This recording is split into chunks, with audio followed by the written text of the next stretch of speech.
Hello बच्चों, कैसे हैं आप लोग। पिछला जो वीडियो था हमने उसमें देखा, उसमें हमने बात की इनर्शिया के बारे में। और इनर्शिया क्या था कि कोई भी ऑब्जेक्ट अपनी पोजीशन को चेंज, अपने स्टेट को चेंज नहीं कर पाता। और मैंने आपसे ये भी कहा था कि जो फर्स्ट लॉ ऑफ मोशन है वो इनर्शिया के ऊपर डिपेंड करता है। तो आइए सबसे पहले हम इनर्शिया और इन दोनों के बीच में रिलेशन जानने के लिए सबसे पहले फर्स्ट लॉ ऑफ मोशन को जान लेते हैं कि वो है क्या। ठीक है, तो यहाँ लिखा हुआ फर्स्ट लॉ ऑफ मोशन क्या लिखा हुआ है। Everybody continues in its state of rest और uniform motion in a straight line unless compelled by some external force, unbalanced force to change the state। याद करिए, इनर्शिया में भी हमने बात की थी कोई भी ऑब्जेक्ट अपनी स्टेट को चेंज नहीं कर सकता जब तक कि कोई एक्सटर्नल फोर्स के ऊपर ना लगे। तो दोनों जो लॉ हैं कहीं ना कहीं इनर्शिया और फर्स्ट लॉ ऑफ मोशन एक जैसे हैं। क्योंकि न्यूटन ने बहुत सारे एक्सपेरिमेंट के बाद जो लॉ था या फिर जो एक्सपेरिमेंट किया था किसने, गैलीलियो ने, उससे जो इनर्शिया का उन्होंने जो लॉ दिया था उसी को अपने लॉ में शामिल किया और अपने लॉ जो फर्स्ट लॉ है उसमें स्थान दिया। और इसीलिए फर्स्ट लॉ को हम लॉ ऑफ इनर्शिया भी कहते हैं। It is also called law of inertia. कौन सा लॉ है ये? Law of inertia.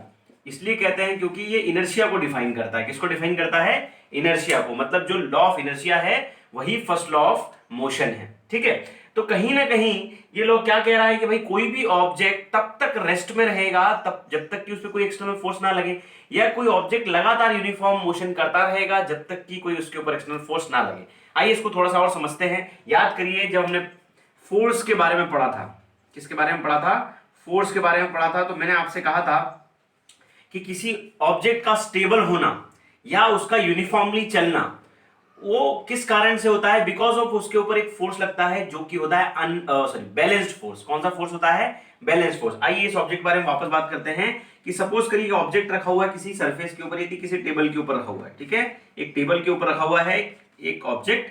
ठीक है, और इस टेबल के ऊपर हम देख रहे हैं कि ये जो ऑब्जेक्ट है ये स्टेबल है। क्यों स्टेबल है? क्योंकि यहां पर नीचे जो फोर्स लग रहा है इसमें ग्रेविटी के कारण जो उसका वेट है, जो नीचे की तरफ काम कर रहा है, वेट होता है mg।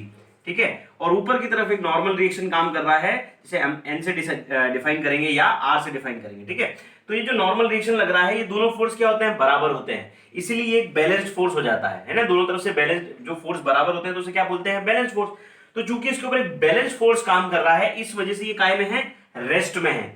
तो जो पहला नियम है, पहला लॉ ऑफ मोशन है, वो यही डिफाइन करता है कि कोई भी ऑब्जेक्ट हमेशा यदि उसके ऊपर एक बैलेंस फोर्स लग रहा है तो वो इक्विलिब्रियम कंडीशन में रहता है, वो उसी स्टेट में हमेशा रहता है। ठीक है, मतलब इसके ऊपर काम करने वाले सारे फोर्सेस का सम कितना होगा? जीरो होगा। n minus M G is equal to कितना होगा? जीरो होगा।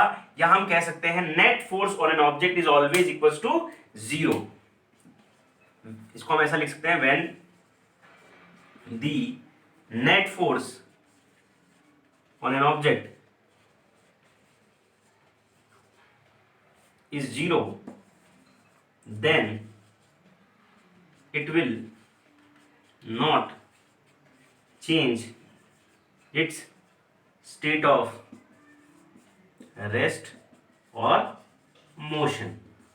ठीक है, कोई भी ऑब्जेक्ट के ऊपर यदि सारे फोर्सेस का सम जीरो हो जाए, मतलब उसका जो नेट फोर्स है वो कितना हो जाए? जीरो हो जाए, तब वो ऑब्जेक्ट हमेशा किस में रहता है? अपनी उसी स्टेट में रहता है। ठीक है, यही फर्स्ट लॉ ऑफ मोशन कहता है। जैसे कि ये रेस्ट में था, है ना, क्यों था? क्योंकि इसके ऊपर एक बैलेंस फोर्स काम कर रहा था। वैसे यदि हम बात करें कि कोई ऑब्जेक्ट, एक कार है या बस है, कोई भी आप ले लीजिए, एक कार है जो यूनिफॉर्मली चल रही है। ठीक है,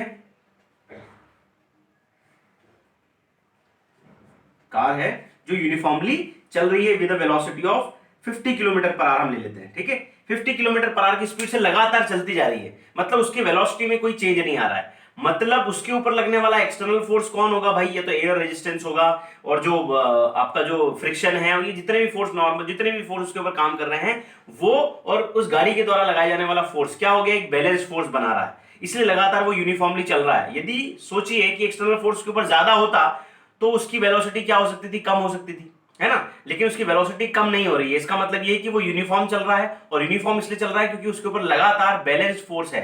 मतलब सारे फोर्सेस का जो नेट आ रहा है या रिजल्टेंट आ रहा है वो कितना आ रहा है? जीरो आ रहा है। यही कहता है फर्स्ट लॉ ऑफ मोशन। ये ध्यान रखना है आपको हमेशा कि कोई भी ऑब्जेक्ट यदि रेस्ट में है तो वो रेस्ट में ही रहेगा, या कोई ऑब्जेक्ट मोशन कर रहा है किसी एक डायरेक्शन में वो तब तक चलता रहेगा, उसी डायरेक्शन में मोशन करता रहेगा जब तक कि कोई एक्सटर्नल फोर्स ना लगे उसके ऊपर। ठीक है, तो this is called first law of motion. ठीक है, तो इस फर्स्ट लॉ ऑफ मोशन के बारे में आगे आपको बहुत सारी चीजें पढ़नी है, लेकिन उसके लिए हम सेकंड लॉ ऑफ मोशन के बारे में चर्चा करेंगे पहले, फिर कुछ क्वेश्चंस हैं जो फर्स्ट लॉ के आपको समझ में आने लगेंगे। ठीक है, क्लियर है?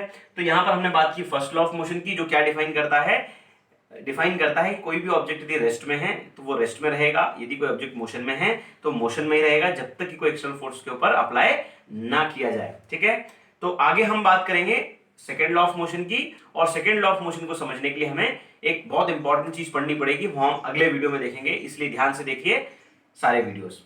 Thank you.